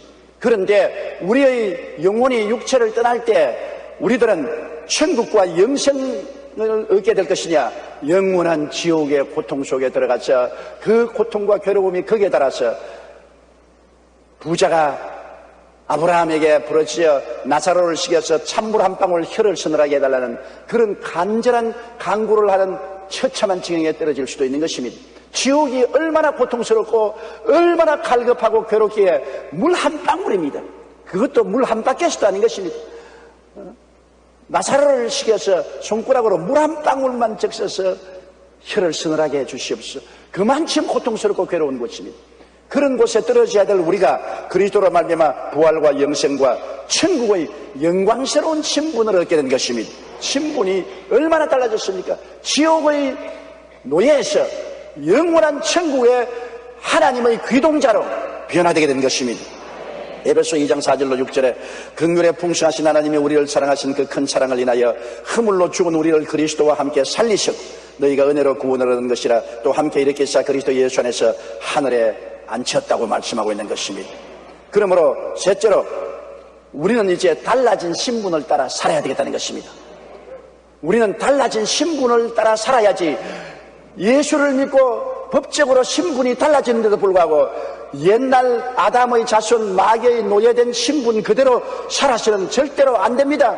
오늘은 많은 예수 믿는 사람들이 예수를 믿었으나 그 신분이 법적으로 달라지는데도 불구하고 달라진 신분을 따라 살지 않고 있는 것입니다. 성경은 하나님께서 우리를 흑암의 권세에서 건져내사 그 사랑의 아들 나라로 옮기셨다고 말씀하는 것입니다. 누구든지 그리스도 안에 있으면 새로운 피조물이라 이전 것은 지나갔으니 보라 새 것이 되었다고 말씀하는 것입니다. 새로운 신분을 얻게 되었으니 새로운 신분을 따라 우리가 살아야만 되는 것입니다. 오늘날 많은 예수 믿는 사람들이 자기의 신분이 어떤 것을 모릅니다. 자기의 정체성이 불확실해서 정체불명의 사람으로 살고 있는 것입니다. 자기가 정체가 누군지 모르니 정체불명의 사람으로 이 땅에서 바람 부는 대로 물결 치는 대로 마귀의 발길에 차이면서 살고 있으니 얼마나 비참합니까? 정체불명한 사람이 아닌 정체가 확실하고 신분이 분명하여 새로운 달라진 신분을 따라 우리는 살아야 되는 것입니다. 그러면 어떻게 할까요? 우리가 새로 달라진 신분을 따라 생각이 달라져야 되는 것입니다. 잠언서 4장 23절에 무릇 지킬 만한 것보다 더욱 내 마음을 지켜라. 생명의 근원이 이에서 남이라고 말씀한 것입니다. 내 생각에 따라 모든 운명이 달라지는데 내 신분이 달라졌은즉 달라진 신분으로 생각해야 되는 것입니다. 시골에서 떼꾸물이 쫄쫄 흐르는 옷을 입고 가난한 집에 처녀로서 물동이이고 왔다 갔다 하는 처녀가 서울에 대갓집에 시집을 와서 비단 옷 입고 호의호식하게 되었으면 신분이 달라졌으니 생각이 달라져야 될 것입니다. 생각이 아직도 시골에 떼꾸물이 흐르는 옷을 입고 물동이이고 오줌동이이고 배추밭에 가서 오줌 주던 그러한 생각을 하면 안 되는 것입니다. 신분이 달라졌으니 생각이 달라져야죠. 여러분의 신분이 달라졌으므로 여러분의 생각이 달라져야 되는 것입니다. 나는 용서받는 의인이 되었다고 생각해야 되는 것입니다. 나는 거룩하고 성령 충만한 사람이 되었다고 생각을 바꿔야 되는 것입니다. 나는 치료받고 건강한 사람이 되었다고 생각해야 되는 것입니다. 나는 아브라함의 복을 받고 형통한 사람이 되었다고 생각을 해야 되는 것입니다. 나는 부활과 영생과 천국인이 되었다고 생각을 바꾸어 먹어야 되는 것입니다. 그 사람의 생각이 어때하면 그 사람도 그러하다고 말하고 있는 것입니다. 미국 침례교 목사였던 로버트 로우치는 남북 전쟁이 터지자 전사한 사람들의 장례식을 위해 전장으로 뛰어갔습니다. 그런데 시체 더미 속에서 수많은 부사행들이 안 죽고 신음하고 있는 것을 보았습니다. 로우 목사는 장례식보다 일단 죽어가는 사람부터 살려야 되겠다고 결심하고 기도하면서 혼신의 힘을 다해 부상자들을 구출하기 시작했습니다. 얼마나 이 일에 집중했든지 나중에는 그 자신도 탈진해서 시체 독일성에 신음하며 쓰러져서 일어날 기력을 다 잃고 이제는 죽기를 기다리게 되었습니다. 그때 갑자기 그 귀에 주님의 음성이 들려왔습니다. 로우리 목사야, 내가 살아있다. 나는 어두움을 이기고 살아났다. 지금 내가 부활의 능력으로 내 속에 살아있다. 그러자 로우리 목사의 생각이 번쩍하고 달라졌습니다. 살아계시고 부활하신 예수님이 나와 같이 계시니 내가 죽은 시체 더미 속에 함께 쓰러져 있어서는 안 될 것 아니냐. 부활의 생명으로 살아야 될 것이 아니냐. 그러자 생각이 달라지자 그는 그곳에서 불떡 일어났습니다. 주님의 부활의 능력이 그에게 임하자 죽어가던 로우리 목사가 자리를 박차고 일어나서 그는 그 감격으로 시를 지었습니다. 그것이 찬송가 150장 무덤에 머물러입니다. 무덤에 머물러 예수 내 구주, 새벽 기다렸네 예수 내 주, 원수를 다 이기고 무덤에서 살아나셨네. 어둠을 이기고 나와 성도 함께 길이 다스리겠네. 사셨네 예수 다시 사셨네. 부활절날 부르는 이 노래를 바로 로우리 목사가 시체더미 속에서 자기도 기진해서 죽어가고 있을 때 주님이 내가 살아있다. 부활한 내가 너희 속에 있으니 생각을 바꾸고 일어나라. 그래서 그가 일어나서 다시 새 힘을 얻고 환자들을 돌볼 수 있었고 그 다음 이 시를 지었던 것입니다. 얼마나 놀라운 시입니까? 바로 예수님이 오늘 또 여러분 속에서 나는 살아있다. 너희 안에 살아있다. 생각을 바꾸어 먹으라고 말씀하는 것입니다. 우리가 생각을 바꾸어 먹으면 외롭지 않습니다. 예수님은 시체 가운데 쓰러 누운 여러분에게도 오셔서 너는 살아있는 사람이다. 내가 너와 같이 한다고 말씀하시니 생각을 바꾸어 먹어야 되는 것입니다. 그리고 우리는 이제 꿈을 바꾸어야 되는 것입니다. 자화상을 바꾸어야 돼요. 자기는 낭패와 실망을 당하고 버림받고 처절한 사람이라는 자기의 부정적인 자화상을 싹 찢어 없애버려야 되는 것입니다. 십자가로 찍은 새로운 사진을 가슴 속에 품어야 되는 것입니다. 의인의 자화상을 가지십시오. 거룩한 자화상을 가지십시오. 건강한 자화상을 가지십시오. 복받은 자화상을 가지십시오. 천국 귀동자가 된 자화상을 가져야 되는 것입니다. 영혼이 잘됨같이 범사에 잘되며 강건하고 생명을 얻되 풍성히 얻는 새로운 자화상을 가져야만 되는 것입니다. 시편 103편 보세요. 내 영혼아 야훼를 송축하라. 내 영혼아 야훼를 송축하며 그 모든 은택을 잊지 말지어다. 제가 내 모든 죄를 사하시며 내 모든 병을 고치시며 내 생명을 파멸에서 구속하시고 내 소원을 만족케 하사 내 청춘으로 독수리같이 새롭게 한다고 말씀하신 것입니다. 우리는 변화받은 자화상을 가져야만 되는 것입니다. 영국의 에드워드 모르턴은 37세까지 캐비넷 제조공으로 일했던 사람입니다. 그는 37살까지 공장에서 하급 직원으로 일하니까 마음에 열등의식이 꽉 들어차고 불평과 원망이 끊이지 않았습니다. 나는 패배한 인생이다. 나이 37살 될 때까지 직공으로서 이렇게 처참한 생활을 하다니 버림받은 사람이라 그렇게 생각하면서 절망적인 자화상을 가지고 있었습니다. 어느 겨울 그는 런던 거리를 배회하다가 한 교회에 들어갔는데 마치 목사님이 요한복음 3장 거듭나야 된다는 설교를 하고 있습니다. 그 말씀을 듣는 순간 에드워드 모튼은 마음에 나도 거듭나야 하겠다. 강렬한 소원이 생겼습니다. 그래서 하나님 앞에서 문을 열고 예수님 내 속에 들어와서 나를 거듭나게 해주시옵소서. 이 처참한 인생을 벗어나서 새 삶을 살게 하여 주시옵소서. 그는 부르짖었습니다. 그날 이후 에드워드 모튼의 마음속에 예수님이 들어오자 자화상이 달라졌습니다. 소망이 생기고 기쁨이 넘쳐나서 긍정적인 자화상이 들어왔습니다. 나도 복을 받을 수 있다. 나도 승리할 수 있다. 나도 성공할 수 있다는 자화상이 생겨서 하나님 앞에 기뻐하며 기도를 드렸습니다. 그러자 점점 일을 하는 것이 즐거워졌고 고객도 많아지고 수입이 늘어나자 나중에는 그가 일하던 목공소가 그의 소유가 되었습니다. 불평과 원망이 가득했던 제조공이 예수님을 만나 자화상이 달라지자 기쁨과 소망과 사랑으로 넘쳐나고 그 목공소는 굉장히 활발하게 사업이 잘 되는 것입니다. 결국에 그는 성공적인 사업가가 되었습니다. 훗날 그는 예수님의 첫사랑을 기억하면서 감사의 찬송가를 기록했는데 그것이 바로 찬송가 539장입니다. 그리스도 안에서 거듭나서 자화상이 새로워져 하나님 자녀로서 꿈과 믿음을 가지고 새 소망 중에 살아가다가 축복을 받아 이런 찬송가까지 적게 된 것입니다. 그는 그 일생이 그리스도로 말미암아 얼마나 변화되었다는 간증이 이 찬송을 적게 한 것입니다. 예수님을 믿으면 새로운 신분으로 거듭나는 것입니다.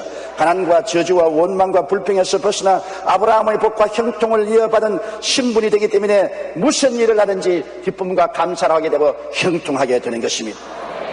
그리고 우리는 믿음을 긍정적으로 바꿔야 됩니다. 우리는 늘 부정적인 믿음을 가지지 말아야 됩니다. 나는 못 살 것입니다. 실패할 것이다. 화가 당할 것이다. 낭패할 것이다. 이러한 부정적인 믿음을 가지면 안 되는 것입니다. 사람들은 잘 못 될 것을 자꾸 믿고 있습니다. 잘 될 것을 믿지 않습니다. 안 될 것을 믿고 자꾸 안 될 것을 말하는 것입니다. 여러분, 로마서 10장 17절에는 믿음은 들으면서 나며 들으면 그리스도의 말씀으로 말미암느니라고, 말씀을 늘 읽고 묵상하고 긍정하면 하나님의 믿음을 마음속에 갖게 되는 것입니다. 하나님 속에는 어두움이 없습니다. 부정적인 것이 없습니다. 긍정적이고 창조적이고 생산적인 믿음을 가져야 되는 것입니다. 고린도후서 1장 20절에 하나님의 약속은 얼마든지 그리스도 안에서 예가 된다고 말했습니다. 마가복음 9장 23절에 믿는 자에게는 능치 못한 일이 없나니라고 말씀하신 것입니다. 믿음이란 것은 운명과 환경을 바꿉니다. 내 환경이 고통스럽고 괴로우니까 믿을 수 없는 것이 아닙니다. 좋을 때 믿는 것은 믿음이 아닙니다. 캄캄할 때 빛이 있을 것을 믿는 것이 믿음이요, 폭풍우가 일어날 때 평안한 날이 올 것을 믿는 것이 믿음이요, 병들었을 때 건강하게 될 것을 믿는 것이 믿음인 것입니다. 제가 오래전에 아르헨티나의 부에노스아이레스에서 성회를 인도한 적이 있는데, 그 성회는 실바소 목사님이 준비한 준비위원장이었습니다. 그가 나를 찾아와서 하는 간증을 듣고 크게 감동을 받고 오늘날도 잊어버리지 않고 있습니다. 원래 실바소 목사님은 은행원이었는데 갑자기 머리부터 발끝까지 온몸이 마비되는 멀티플 시로시스라고 해서 온 전신이 마비되는 병인 것입니다. 점점 얼굴이 마비되더니 나중에는 목으로 내려와서 음식을 씹어서 삼킬 수가 없게 되었습니다. 폐까지 내려오면 횡격막이 마비되어 숨을 못 쉬기 때문에 죽고 마는 것입니다. 굉장히 무서운 병입니다. 그래서 그는 친구들과 함께 일주일 동안 금식하며 기도했습니다. 그리고 나서 차를 타고 교회를 가는데 갑자기 자동차 안에 하나님의 영광이 가득하더랍니다. 그는 하나님을 찬양하며 교회까지 가서 엎드렸는데 하나님께서 이렇게 말씀하십니다. 마음속에서 내가 지금 상처 입은 것은 마귀가 너를 죽이는, 내가 열심히 복음을 전가하고 하나님 나라를 선포하니까 사람이 전쟁에 나가서 일선에서 적군의 총탄에 맞아 부상당하듯이 너는 지금 마귀에게 부상을 당했다. 마귀는 너를 죽이려고 한다. 그러나 내가 낙심하지 않고 계속해서 예수님 이름으로 대적하면 마귀는 쫓겨나갈 것이다. 지금 나의 천사들과 마귀가 너를 두고 공중에서 싸우고 있다. 마치 다니엘 21일 동안 기도할 때 공중에 있는 천사들이 마귀를 이기고 내려온 것처럼 지금 나의 사자들이 너를 위해서 공중에서 마귀와 싸우고 있다. 낙심하지 말고 계속해서 믿고 기도해라.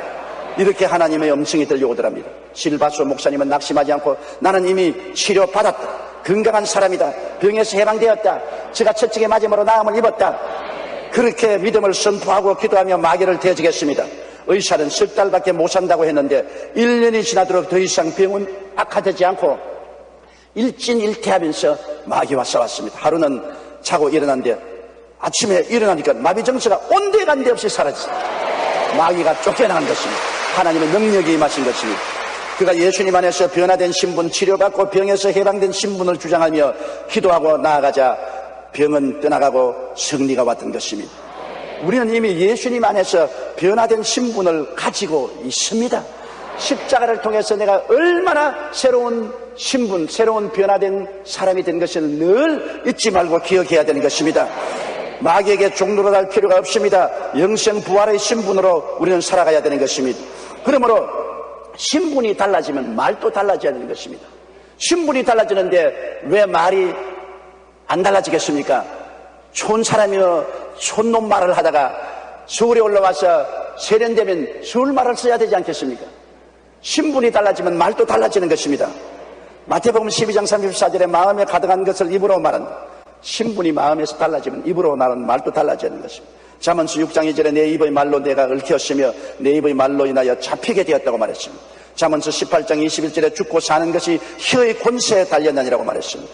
잠언서 21장 23절에 입과 혀를 지키는 자는 그 영혼을 환난에서 보존한다고 말하고 있는 것입니다. 여러분, 믿고 말한다는 것이 얼마나 힘이 있는지요. 콘돌리사 라이스는 미국 백악관 안보 담당 보좌관으로 미국 잡지 포브스는 콘돌리사 라이스를 세계에서 가장 영향력 있는 여성으로 뽑았습니다. 또한 2002년에는 미국 시사주간지 뉴스위크에서는 그녀를 세계에서 가장 유명한 흑인 여성이라고 극찬하기도 했습니다. 콘돌리사 라이스는 백악관으로 들어간 흑인으로는 콜린 파우얼 이후 두 번째이고 여성 흑인으로는 최초 여자입니다. 지금은 미 국무장관이 되어 있지 않습니까? 그는 인종차별이 가장 심했던 곳으로 유명한 엘라바마 주에서 성장했습니다. 당시 그녀의 아버지는 목사로서 목회를 하고 있었기 때문에 콘돌리사 라이스는 역시 예수님 안에서 확실한 정체성과 신분을 가지고 있었습니다. 백인들이 무시하고 멸시하고 짓밟아도 그는 말했습니다. 나는 피부가 검어도 하나님의 자녀다. 백인들은 무시해도 하나님은 나를 무시하지 않는다. 백인은 나를 멀리해도 하나님은 나와 같이 계신다. 굉장한 긍정적인 신앙을 가지고 꾸김살 없이 그는 자랐습니다. 그녀는 10살 때 부모님과 복음 전파 교육을 목적으로 여행을 한 적이 있는데 최종 목적지가 미국의 수도인 워싱턴 DC였습니다. 백악관 근처에 왔는데 백인들은 백악관 안에 구경하러 다 들어가는데 흑인이라고 해서 백악관에 못 들어가고 철조망 밖에서 백악관을 멀리서 쳐다보았습니다. 그때 그가 그 목사인 아버지에게 말했습니다. 아빠, 제가 밖에서 백악관을 구경해야 하는 건 제 피부색 때문이지요. 두고 보세요. 내가 반드시 저 백악관 안에 들어갈 것입니다. 10살짜리 딸이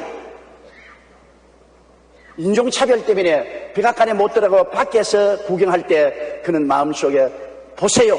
내가 반드시 백악관 안에 들어갈 것이라고 입술로 시인했습니다. 그리고 25년 후 그녀는 자신의 말대로 백악관에 들어갔던 것입니다. 2001년에 국가안보보좌관으로, 2004년 현재는 미 국무장관으로 백악관에 대통령 다음으로 높은 자리에 들어간 것입니다. 현재 그는 백악관에 들어간 흑인 여성이라는 평가에 대하여 이렇게 말합니다. 어떠한 어려움이 있을지라도 단지 신앙으로 해결하고자 하는 마음뿐입니다. 저는 모든 사물을 긍정적으로 바라봅니다. 그가 흑인이라고 해서 부정적으로 생각하지 않았습니다.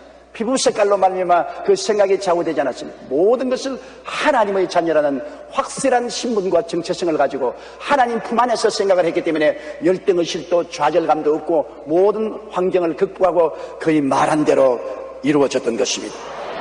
우리가 그리스도 안에서 새로운 신분이 되었다면 마땅히 우리의 믿음과 말은 긍정적으로 바꿔야 되는 것입니다. 달라진 신분대로 살아가면서 말해야 되지 않겠습니까? 이 되뇌 학자들은 뇌세포의 98%가 우리 말의 지배를 받는다고 말합니다. 말에는 행동을 유발하는 힘이 있다고도 합니다. 즉 우리 말이 뇌세포에 전달되면 뇌는 척추신경을 지배해서 행동으로 나타나게 되는 것입니다. 그러므로 우리가 무엇을 말하는가에 따라서 우리의 오장육부 사지 백체도 영향력을 받고 우리의 행동도 영향력을 받는다는 것입니다. 어떤 말을 사용하느냐에 따라 삶이 달라집니다. 그렇기 때문에 예수 안에서 부활한 신분을 가지고 있는 우리들은 그에 합당한 긍정적이고 적극적인 말을 사용해야 되는 것입니다. 우리나라 역사극을 보면 양반과 노비의 말투가 확실히 다른 것을 알 수 있습니다. 대개 양반은 여봐라 누가 있냐 이리 오너라 물 좀 가져오너라 양반의 말투로 말합니다. 그런데 노비는 정반대로 예 주인님 소인 대령했습니다 이렇게 노비의 말투로 대답하면 말에 따라서 허리도 다 굽신굽신합니다. 만약 양반이 노비를 보고 어서 옵쇼 이렇게 인사하고 노비가 양반에게 수했으니 가보게 그렇게 말한다고 하면 여러분 어떻게 했습니까? 참으로 이상한 장면이 될 것입니다. 왜 그렇습니까?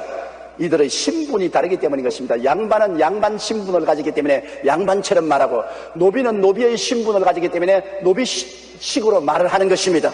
우리는 예수 안에서 부활한 신분으로 새롭게 태어난 자들이요 하나님의 아들이니 죄의 종로로 닫은 시절에 쓰는 부정적인 소극적인 말을 버려야만 하는 것입니다.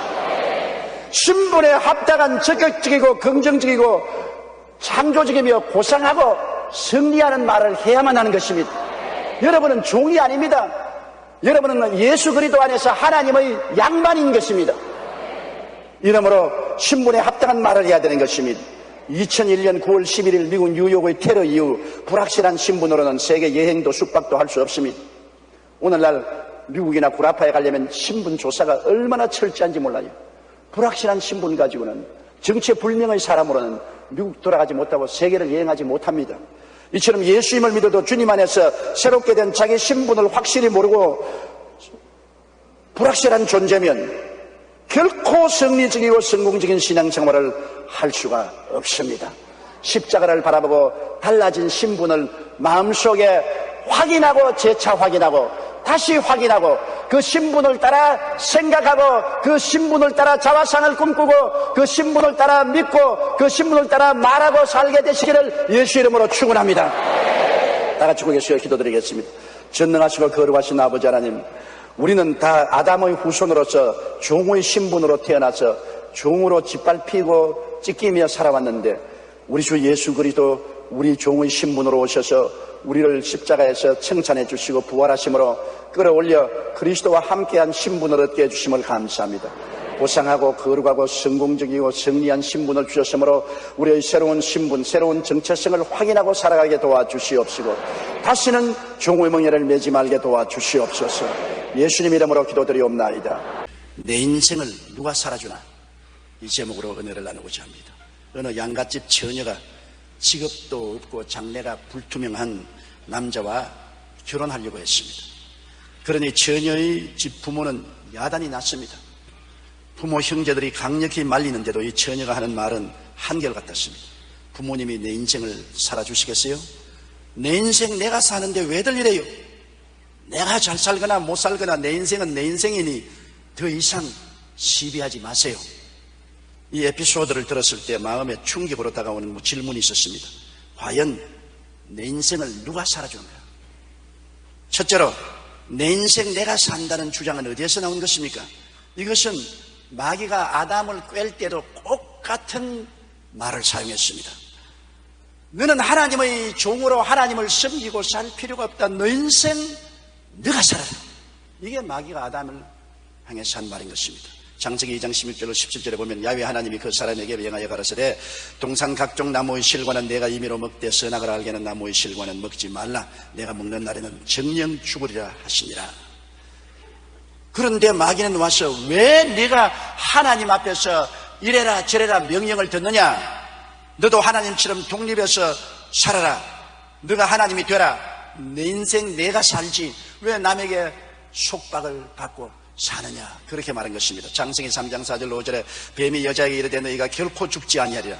너희가 그것을 먹는 날에는 너희 눈이 밝아 하나님과 같이 되어 선악을 알 줄을 하나님이 아심이라. 너 하나님처럼 되어서 좋다 나쁘다를 마음대로 결정하는 주인이 되지 왜 종으로 사느냐? 내 인생 내가 살아. 아담은 이 꾀에 넘어갔습니다. 그래서 자기 인생 자기가 살겠다고 하나님을 배반하고 나오자 에덴에서 추방되고 그 이후에 환경과 저주, 수고와 죽음이 뒤따르게 된 것입니다. 마귀가 예수님을 시험할 때도 꼭 같은 말로 시험했습니다. 너가 하나님의 아들이니 하나님과 동등하지 않느냐? 내 마음대로 내 인생 내 뜻대로 살아라. 하나님께 이래라 저래라 하지 못하게 하라.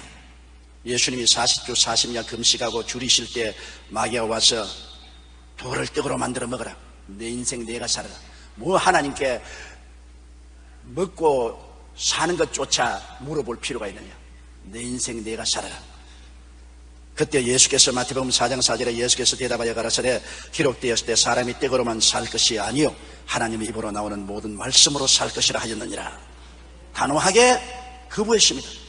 먹고 입고 마시고 사는 것도 내 인생 내 마음대로 나는 살지 않겠다. 하나님 말씀을 따라 살겠다. 그러자 마귀가 예수님을 성전 꼭대기에 데리고 가서 뛰어내리라. 내 인생 내가 살아. 저 밑에 있는 수많은 사람들이 내가 뛰어내릴 때 발이 돌에 부딪히지 않고 사뿐히 내리면 박수를 치고 너에게 명예와 존귀와 영광을 돌릴 거라니까. 내 인생 내가 살아라. 그럴 때 예수는 마태복음 4장 10절에 예수께서 이르시되 또 기록되었으되 주 너희 하나님을 시험치 말라 하였느니라. 단호하게 내 인생 내가 살지 않겠다는 것입니다. 그러자 마귀는 예수님을 높은 산에 데리고 가서 천하 만국의 영광을 보이고 가라되 내가 내게 절하면 이 천하 만국의 영광을 내게 주겠다. 내 인생 내가 살아라. 천하 만국의 부귀 영화 공명을 다 취해서 당당하게 살지 뭘 하나님에게 엎드려 굴복해서 종같이 사느냐. 그때 마태복음 4장 10절에 이에 예수께서 말씀하시되 사탄아 물러가라. 기록되었을 때 주 너희 하나님께 경배하고 다만 그를 섬기라. 나는 내 인생 내가 사는 것이 아니라 하나님을 경배하고 하나님을 섬기기 위해서 산다. 예수님은 끝까지 내 인생은 하나님의 것이라고 고백했습니다. 요한복음 8장 29절에 나를 보내시니가 나와 함께 하시도다. 내가 항상 그의 기뻐하시는 일을 행함으로 나를 혼자 두지 아니하셨느니라고 그는 고백했습니다. 마귀가 시키는 대로 내 인생 내가 살면 내가 모든 삶의 책임을 걸머져야 된다. 내가 인생의 주인이니 무엇을 먹을까, 무엇을 입을까, 무엇을 마실까를 내가 책임져야 되고, 내 인생의 일과 내 인생의 짐을 내가 걸머져야 됩니다. 내가 주인이니까, 내 인생 내가 사니까 내가 책임져야죠. 그런데 내 인생 내가 살면 내가 마귀를 이길 수 있느냐? 마귀를 이길 수 없습니다. 하나님을 떠나서 내 인생 내가 살겠다고 나오자마자 마귀의 종이 되어버리고 마는 것입니다. 그리고 이 세상의 좌절과 절망 가운데 살게 되는 것입니다. 육체의 욕망과 탐심과 세속의 종이 되고 이를 벗어나지 못합니다. 내 인생 내가 살겠다면 목에 마귀가 무거운 멍에를 걸어서 끌고 다닙니다. 그것은 죄와 세속과 탐욕과 고통인 것입니다. 에베소 2장 1절로 3절에 너희 허물과 죄로 죽었던 너희를 살리셨다. 그때 너희가 그 가운데 행하여 이 세상 풍속을 쫓고 공중의 권세 잡은 자를 따랐으니 곧 지금 불순종의 아들들 가운데 역사하는 영이라. 전에는 우리도 다 그 가운데 우리 육체의 욕심을 따라 지내며 육체와 마음의 원하는 것을 하여 다른 이들과 같이 본질상 진노의 자녀였다고 말했습니다. 왜? 내 인생 내가 사니까 마귀에게 잡혀서 죄의 멍에를 걸머쥐고 육신의 정욕, 안목의 정욕, 이 세상 자랑을 따라 노예 생활을 하고 온 것입니다. 내 인생 내가 살면은 무거운 짐을 내가 걸머쥐고 책임져야 되기 때문에 마음에 좌절하고 낙심하고 절망합니다. 지혜 있고 총명 있고 능력 많다고 하더라도 인생을 살아가는데 자기 힘에 넘치는 수고와 고통이 늘 따라오는 것입니다. 그렇기 때문에 인생의 슬픔과 고통이 끝일 날이 없는 것은 자기 힘으로 걸머질 수 없는 짐과 일들이 생겨나기 때문인 것입니다. 종교개혁 당시 학문적으로 루터를 크게 도와주었던 멜랑톤은 15살에 대학을 졸업하고 17살에 튜빙겐 대학에서 라틴어와 헬라어를 가르칠 정도로 뛰어난 천재였습니다. 그러나 그는 어려움에 부딪히면 크게 좌절하고 낙심하는 단점을 가지고 있었습니다. 하루는 그가 또 낙심하여 해야 할 일도 추진하지 못하고 절망과 두려움에 빠져 있었습니다. 그때 루터가 찾아와서 그에게 다음과 같이 충고했습니다. 멜랑톤, 자네는 이 세상을 살아가면서 왜 자기가 스스로 왕노로 달려고 하느냐? 멜랑톤이 낙심하고 두려워했던 것은 자기 인생을 자기가 살고 자기가 왕노릇 하면서 살려고 한 것입니다. 그래서 수고하고 무거운 짐을 자기가 감당하려니까 감당할 힘이 없어요. 그렇게 총명하고 지혜 있는 사람도 인생 문제를 스스로 걸머지지 못하니까 좌절하죠. 그래서 루터가 너 인생 너가 살지 마라. 너가 주인이고 너가 왕이면 너 인생 네가 책임져야 되기 때문에 그렇게 낙심하고 고통을 당하지 않느냐, 그렇게 말한 것입니다. 인생의 주인은 하나님이십니다. 우리가 하나님을 인생의 주인으로 모시고 살면 주인이 우리의 짐을 지시고 우리의 일을 해주시기 때문에 쉽고 가볍게 인생을 살아갈 수가 있게 되는 것입니다. 우리가 우리의 인생을 우리 힘으로 살고 우리가 주인 되어 살면 악한 꾀, 죄, 교만의 노예, 무거운 짐, 허무와 낭패를 모두 다 감당을 할 수가 없습니다. 이사야 64장 6절에 대제 우리는 다 부정한 자 같다. 우리의 의인은 다 더러운 옷 같으며 우리는 다 쇠폐함이 잎사귀 같으므로 우리의 죄악이 바람같이 우리를 몰아가나이. 가을에 바람이 불면 낙엽이 떨어져서 싹 밀려가듯이 이사야는 말하기를 우리는 다 쇠폐한 나무 잎사귀같이 죄의 바람이 불면 한 사람 남김없이 다 밀려간다고 말하는 것입니다. 왜? 우리 힘으로 죄를 감당할 수 없고 교만과 세상의 무거운 짐과 낭패와 실망을 감당할 수 없기 때문인 것입니다. 그렇기 때문에 로마서 7장 24절에 바울은 말하기를 오라 나는 곤고한 사람이로다. 이 사망의 몸에서 누가 나를 건져내랴. 자기가 인생 주인이 되면은 다가오는 허무와 절망을 극복할 수가 없습니다. 20세기 로큰롤의 황제라 불리던 엘비스 프레슬리는 지금도 많은 사람에게 동경의 대상이 됩니다. 생전에 그는 무대에 쓸 때마다 많은 팬들의 열광적인 환호를 받았으며 총 10억 장 이상의 앨범을 판매하고 147곡이나 히트시켜 70억 달러의 돈을 벌었습니다. 천문학적인 수의 돈이기 때문에 입이 딱 벌어져서 계산도 못하겠습니다. 그러나 그의 마지막은 초라하기 짝이 없었습니다. 그는 단지 200만 달러의 재산을 남긴 채 실패한 결혼으로 인한 외로움과 슬픔을 이기지 못하고 결국 약물 중독으로 사망하고 말았습니다. 세상적인 조건으로 부와 인기의 최고의 자리에 올랐던 엘비스 프레슬리였지만 실상은 공허와 외로움으로 비참하게 인생을 마감하고 마는 것입니다. 왜냐하면 하나님을 떠나 자기가 인생의 주인이 되는 삶은 이와 같이 결국 절망과 허무와 무의미에 짓눌려서 이겨내지 못하는 것입니다. 결국 엘비스 프레슬리와 같은 약물 중독으로 죽지는 않을지라도 모든 사람은 가슴 속에 허무와 무의미의 텅 빈 가슴을 안고 인생을 끝마치고 마는 것입니다. 하나님이 주인이 안 되고 자기가 주인이 되니까 인생의 의미를 자기가 만들 수 없습니다. 어디서 와서 왜 살며 어디로 가는지를 스스로가 만들 수가 없습니다. 길 잃어버린 사람, 버림받은 사람, 공허한 사람이 되고 마는 것입니다. 그뿐 아니라 하나님을 떠나서 자기가 주인 노릇하면 결과에는 자기의 삶의 모든 결과의 책임을 져야 됩니다. 하나님의 진노의 표적이 되고 현재와 미래의 심판을 받게 되는 것입니다. 영원한 지옥의 심판을 받죠. 자기가 주인이니 자기가 자기를 책임져야 되지 않습니까? 요한복음 8장 24절에 너희가 만일 내가 그인 줄 믿지 아니하면 너희 죄 가운데 죽으리라고 말했습니다. 요한계시록 21장 8절에 그러나 두려워하는 자들과 믿지 아니한 자들과 흉악한 자들과 살인자들과 행음자들과 술객들과 우상숭배자들과 모든 거짓말하는 자들은 불과 유황으로 타는 못에 참여하리니 이것이 둘째 사망이라. 자기 인생 자기가 책임진 사람은 이 책임을 지고 하나님 앞에 마지막 심판을 받아야 됩니다. 마지막 지옥 심판뿐 아닙니다. 이 땅에 사는 동안에도 벌써 자기 인생 자기가 책임진 사람은 그만한 대가를 지불해야 됩니다. 북한의 정치와 경제 정책의 가장 기본되는 것은 바로 주체사상입니다. 이 주체사상은 다시 말하면 인간이 모든 것의 주인이며 인간이 중심이 되어 모든 것을 결정한다. 인본주의입니다.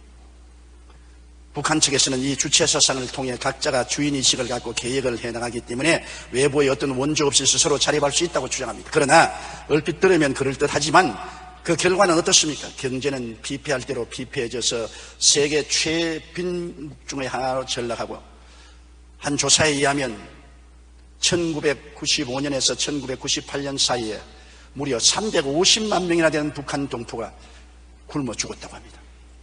그것은 사람법인 조은법 2004년 2월의 잡지에 나온 글입니다. 북한이 하나님을 떠나서 인간의 힘으로 살아보겠다는 주체사상을 주장한 결과 나라 전체가 가난에 꽉 들어차서 국제사회가 도와주지 않으면 굶어 죽을 수밖에 없는 비참한 지경까지 이르게 된 것을 우리는 눈앞에서 보고 있는 것입니다. 인간 스스로 삶의 주체가 될 때 이런 비극을 피할 수가 없는 것입니다. 오늘날 내 인생 내가 산다는 것은 마귀의 논리입니다. 마귀는 겉은 번지르르 하지만 속은 도적질하고 죽이고 멸망시키는 것뿐입니다. 우리 인생은 내 인생 내가 살도록 되어 있지 않습니다. 아담은 속았지만 예수님은 속지 않았습니다. 둘째로 우리는 내 인생 하나님과 더불어 산다고 하는 사람 많습니다. 예수 믿는 사람, 아직 성장하지 못한 사람은 하나님과 더불어 산다. 하나님 앞에서 자기의 주체를 양보하지 않습니다. 정말 하나님과 더불어 살 수 있습니까? 하나님과 나와 동등한 위치에서 더불어 산다면 모든 것을 하나님이 우리하고 의논해야 되시고, 하나님이 원하더라도 우리가 원치 않으면 안 해요, 못 해요. 우리가 원치 않으면 안 따라가요, 순종할 수 없어요. 끝없는 하나님과의 경쟁 상태에 놓이게 되고 긴장 관계에 놓이게 되는 것입니다. 하나님과 우리가 어떻게 함께 더불어 삽니까? 더불어 살지 못합니다. 부부는 더불어 살아요. 남편과 아내는 서로 더불어 살면서 남편과 아내가 이해하고 동정하고 사랑하고 인내하고 대화하고 타협하면서 더불어 삽니다. 그런데 그 더불어 사는 것이 안 되기 때문에 근 50%의 결혼한 가정이 깨어지지 않습니까? 의견이 맞지 않기 때문에 서로 보조를 못 맞춥니다. 하나님과 더불어 산다면 하나님이 우리에게 보조를 맞춰야 되는데, 하늘과 땅과 세계와 그 가운데 모든 것을 지으신 하나님이 인생들에게 보조를 맞추어서 살라고 하면 여러분, 하나님이 그렇게 하실 수 있겠습니까? 사울왕의 전형적인 인물입니다. 사울왕은 하나님의 택하심을 받아 이스라엘 백성 가운데 초대왕으로서 기름 부음을 받았습니다. 사울왕은 하나님을 믿고 하나님을 사랑한다고 한 사람입니다. 하나님도 사울을 이스라엘 백성 가운데 초대왕으로 선택해서 기름을 부었습니다. 그러나 사울왕은 언제나 하나님과 더불어 살지 하나님께 복종해서 사는 사람이 아니었습니다. 나는 하나님과 더불어 산다. 그래서 하나님과 항상 보조를 맞추는데 하나님 보고 자기에게 보조를 맞추는 것입니다. 사울은 하나님 안 믿는 사람 아니었습니다. 믿는 사람이었었어요. 성령의 기름 부음도 받은 사람입니다. 그러나 하나님 보고 자기 삶에 언제나 보조를 맞추라고 요구하는 사람입니다. 그는 왕이 된 지 2년에 하나님 뜻도 묻지 않고 군사 3,000을 모아 블레셋을 치려고 전쟁에 나갔습니다. 그런데 블레셋 사람들은 격하여 병거 3만과 마병 6,000과 수많은 군사들을 동원하여 진을 치고니 혼비백산했습니다. 군사 수만 명과 병거 3만과 마병 6천 명을 3천 명 군사로서 어떻게 대결합니까? 그래서 하나님의 도움이 필요합니다. 그는 사무엘에게 부탁했습니다. 사무엘은 하나님의 제사장으로서 하나님께 태워드리는 제사를 드릴 수 있습니다. 하나님께 제사를 드리고 하나님의 도움을 구하려고 합니다. 사무엘을 기다립니다. 왜냐하면 제사는 꼭 제사장이 드려야 됩니다. 왕이 제사를 드릴 수 없습니다. 그런데 사무엘을 기다리기가 피곤하니까 에라, 아직 그 사무엘 기다릴 필요가 없다. 하나님이 제사장이 제사 드리라고 했지만은 그거는 하나님 생각이고 내 생각대로 내가 하자. 그래서 그는 사무엘이 오지도 않았는데 양을 잡아서 태워드리는 제사를 드렸습니다. 그래서 하나님이여, 내가 태워드리는 제사를 드렸으니 우리 군대를 도와주옵소서. 제사는 사무엘이 드려야 하는데 사울이 자기의 본분을 뛰어넘어 하나님께 번제를 드린 것은 편의주의적인 신앙입니다. 내게 필요할 때마다 하나님을 이용하겠다는 것입니다. 그때 늦게야 사무엘이 와보니 벌써 제사 끝났습니다. 태워드린 제사를 왕이 직접 드렸습니다. 그때 사무엘이 진노했습니다. 사무엘상 13장 13절로 14절에 사무엘이 사울에게 이르되 왕이 망령되이 행하였도다. 왕이 왕의 하나님 야훼께서 왕에게 명하신 명령을 지키지 아니하였도다. 그리하였다면 야훼께서 이스라엘 위에 왕의 나라를 영영히 세우셨을 것이오늘 지금은 왕의 나라가 길지 못할 것이라. 야훼께서 왕에게 명하신 바를 왕이 지키지 아니하였으므로 야훼께서 그 마음에 맞는 사람을 구하여 그 백성의 지도자를 삼으려고 하시었다. 굉장히 사무엘이 화를 냈습니다. 여기에서 바로 사울이 한 것은 인본주의적인 신앙입니다. 내가 편한 대로 하나님을 믿지, 하나님 명령에 순종해서 믿을 것이 뭐냐? 하나님과 더불어 살기 때문에 하나님이 내게 보조를 맞춰야 된다. 그 다음 또다시 나타난 인본주의적 신앙을 보십시오. 하나님이 사무엘을 통해서 사울에게 이렇게 말했습니다.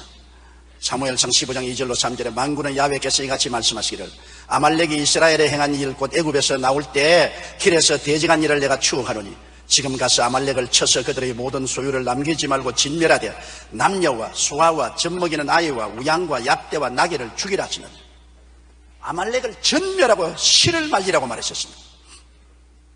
그런데 사울이 또 편의주의를 했습니다. 그가 나가서 하나님의 도움으로 아말렉을 쳤는데 내 공로를 세우기 위해서 다 죽일 겁니다. 아각 왕을 잡아서 당당하게 포로 행렬을 끌고서 가면 내가 영광을 받을 거거든요. 그리고 왜 다 진멸할 거냐? 이 소와 살찐 양들이 얼마나 많은고 이걸 왜 죽여버리겠냐? 이거 우리 전리품으로 가져가서 군사들도 나누고 그렇게 하는 게 좋겠다. 하나님 생각이 아니고 자기 생각대로 하나님이 내게 보조 맞추세요. 그래서 그는 아말렉을 치되 아각 왕을 살려놓고 그의 모든 소와 말과 양과 염소를 좋은 것은 다 전리품으로 잡았습니다. 사무엘상 15장 19절에 사무엘이 사울을 찾아가서 말했습니다. 어찌하여 왕이 야훼의 목소리를 청종치 아니하고 탈취하게 하면 급하여 야훼의 악하게 여기시는 것을 행하였나이까? 사무엘이 가로되 야훼께서 번제와 다른 제사를 그 목소리 순종하는 것을 좋아하신 것이 좋아하시겠나이까? 순종이 제사보다 낫고 듣는 것이 수양의 기름보다 나으니 이는 거역하는 것은 사수로의 죄와 같고 완고한 것은 사신 우상에게 전하는 죄와 같음이라. 왕이 야훼의 말씀을 버렸으므로 야훼께서도 왕을 버려 왕이 되지 못하게 하였네. 그러한 말이 아니요, 이 양이나 소를 가지고 가는 것은 우리만 취하려는 것이 아니라 하나님께 제사 드리려고 합니다. 그러니까 하나님의 종 사무엘이 진노하죠. 왕이 하나님이 번제와 다른 제사 그 목소리 순종하는 것을 좋아하신 것이 좋아하겠나이까? 순종하는 것이 제사보다 낫고 듣는 것이 수양의 기름보다 낫다. 하나님 말씀을 버리면 제사고 뭐고 아무 소용없다.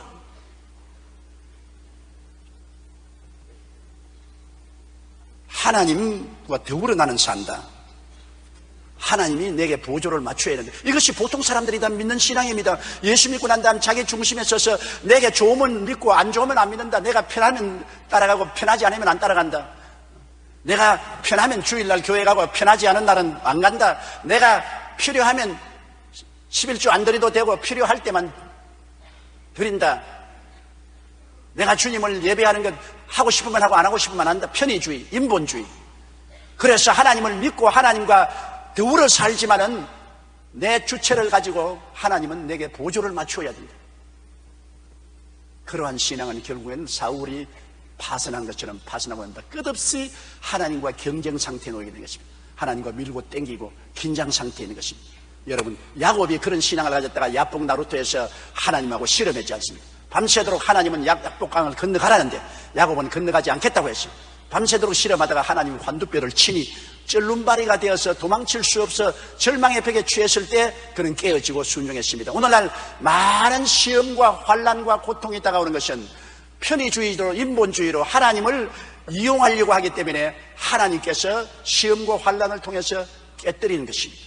얻어맞아서 환두뼈가 어그러지고 항복하게 만들어주는 것입니다. 항복해야 되는 것입니다. 그러므로 오늘날 하나님과 더불어 사는 신앙은 올바른 신앙이 아닙니다. 셋째로, 가장 좋은 신앙이 내 인생 하나님이 살아주신다. 따라 말씀, 내 인생 내가 사는 것이 아니요, 내 인생 하나님과 더불어 사는 것이 아니요, 내 인생 하나님이 살아주신다. 하나님 앞에서 자기를 완전히 비워버리고 하나님을 전적으로 주인으로 모시고 순종하고 믿고 의지하며 섬길 때 하나님이 우리 인생을 살아주시는 것입니다. 갈라디아서 2장 20절은 바로 바울 선생의 그와 같은 고백입니다. 우리 다시 한번 소리내어 읽으십시다. 내가 그리스도와 함께 십자가에 못 박혔나니 그런즉 이제는 내가 산 것이 아니요 오직 내 안에 그리스도께서 사신 것이라. 이제 내가 육체 가운데 사는 것은 나를 사랑하사 나를 위하여 자기 몸을 버리신 하나님의 아들을 믿는 믿음 안에서 사는 것이라. 이제 완전히 주님이 우리 주인이 되고 우리는 주님을 복종하고 믿고 의지하고 섬기기 위해서 살게 되니까 이제 우리의 주인이 우리의 인생을 살아주는 것입니다. 그러므로 마태복음 6장 31절로 33절에 염려하여 이르기를 무엇을 먹을까 무엇을 마실까 무엇을 입을까 하지 말라. 이는 다 이방인들이 구하는 것이라. 너희 천부께서 이 모든 것이 너희에게 있어야 할 줄을 아시느니라. 너희는 먼저 그의 나라와 그의 일을 구하라. 그리하면 이 모든 것을 너희에게 더하시리라. 내가 하나님을 주인 삼고 그 의와 그 나라를 구하고 살면 하나님이 책임져 주시는 인생을 사는 것입니다. 로마서 8장 31절로 32절에 하나님이 우리를 위하시면 누가 우리를 대적하리요. 자기 아들을 아끼지 아니하시고 우리 모든 사람을 위하여 내어주시니가 어찌 그 아들과 함께 모든 것을 우리에게 은사로 주지 아니하시겠느냐. 우리가 인생을 살면서 하나님을 주인으로 모시고 살면 우리가 난관에 부딪힐 때도 늘 하나님이 주인이기 때문에 주인에게 부탁하면 주인이 돌보아 주시는 것입니다. 모르스 부호는 가장 쉽고 유용하게 만들어진 전신부호로 1832년부터 얼마 전 위성통신으로 대치되기까지 100여 년간 주요 해상구조 신호로 사용되었습니다. 뚜 하고 전보 치는 거 말입니다. 이 모르스 부호는 사무엘 모르스 교수가 발명했는데 하루는 그에게 어떤 사람이 찾아와서 이렇게 물었습니다. 교수님은 실험을 하시는 동안 무엇을 해야 할지 몰라서 중단하신 적이 없습니까? 여러 번 그랬지요. 그럴 때는 어떻게 하시나요? 저는 무슨 일을 해야 할지 모를 때마다 하나님께 엎드려 기도드렸습니다. 그때마다 하나님께서 응답하셨고 그로 인해 모르스 부호를 발명할 수 있었지요. 덕분에 지금은 엄청난 부와 명예를 얻게 되었습니다. 하나님께서 저에게 이런 축복을 주신 것은 다른 사람들보다 뛰어나서가 아니라 전적으로 하나님을 주로 모시고 의지했기 때문입니다. 모르스 교수가 모르스 부호를 발명한 뒤 제일 먼저 보낸 전문은 잠언서 3장 5절 6절이었습니다. 제일 처음 모르스 부호를 발명해서 친 것이 잠언서 3장 5절 6절입니다. 너는 마음을 다하여 야훼를 의리하고 내 명체를 의지하지 말라. 너는 범사의 그를 인정하라. 그리하면 내 길을 지도하시랴. 이런 위대한 신앙인이었기 때문에 하나님께서 그를 들어 이 놀라운 전보 부호를 발명하기 위해서 수많은 사람들의 생명을 구하는 일에 사용하게 만들어 주신 것입니다. 다윗을 보십시오. 다윗은 소년 시절 10살에서 7살이가 바로 소년이라고 하는데 소년 시절에 그는 놀라운 일이 있었습니다. 아버지의 양을 치다가 곰이 와서 양 새끼를 잡아가면 뛰어가서 곰과 싸워서 빼앗고 곰이 달라들면 쳐서 죽였습니다. 심지어는 사자가 와서 양 새끼를 물고 가면 도전에 가서 양 새끼를 빼앗고 사자와 싸워 사자를 쳐 죽였습니다. 10살에서 17살 사이에 어린 아이가 어떻게 그런 일을 할 수 있습니까? 사무엘상 16장 13절에 보면 사무엘이 기름불을 취하여 그 형제 중에서 그에게 부었더니 이날 이후로 다윗이 야훼의 신에 크게 감동하니 그는 이새의 8째 아들 제일 멸시받고 천대받고 못난 아들이지만 그는 하나님을 사랑하고 하나님께 온전히 자기 생명을 바치고 하나님을 찬미했기 때문에 하나님이 그 마음을 보시고 그에게 기름을 부어서 미래 왕으로 삼으려고 했습니다. 그는 온전히 자기 인생 하나님이 살았습니다. 어릴 때부터 그렇게 했습니다. 그렇기 때문에 보통 소년이 어떻게 곰하고 싸우고 사자하고 싸웁니까? 하나님이 주인이 되시기 때문에 하나님이 그를 통해서 곰을 죽이고 사자를 죽인 것입니다. 10대의 소년이 대장군 골리앗을 이길 수가 없어요. 이스라엘 백성이 골리앗의 도전을 받고 혼비백산하여 나라가 위태할 때 바로 이 소년 다윗이 사울 왕 앞에 나타났습니다.